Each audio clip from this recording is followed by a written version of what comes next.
Donc le plateau du Seder, vous avez 3 matzot en haut du plateau. Alors il existe deux façons essentielles de... il y en a plus que ça d'ailleurs, mais bon, deux essentielles qui sont les plus connues quant à la manière de célébrer, de composer le plateau du Seder de Pessah.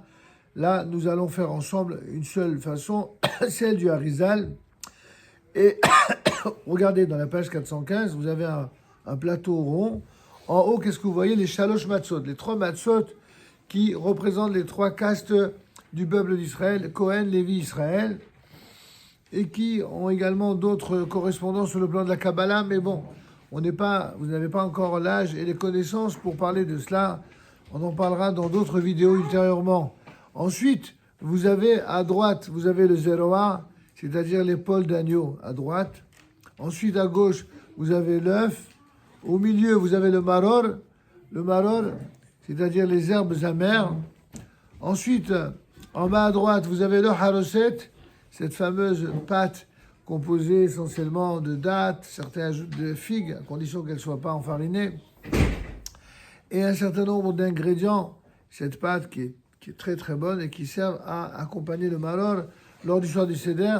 À gauche, vous avez enfin karpas, c'est-à-dire le céleri. D'autres ajoutent une autre salade, hazeret, en bas du plateau. D'accord? En tout cas,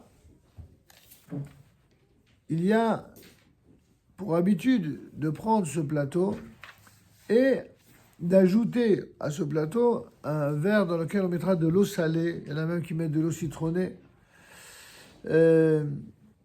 Mais à l'extérieur du plateau, pas à l'intérieur du plateau. Parce que cette eau citronnée ou cette eau salée représente les larmes qu'ont versées les enfants d'Israël durant l'esclavage d'Égypte. D'accord?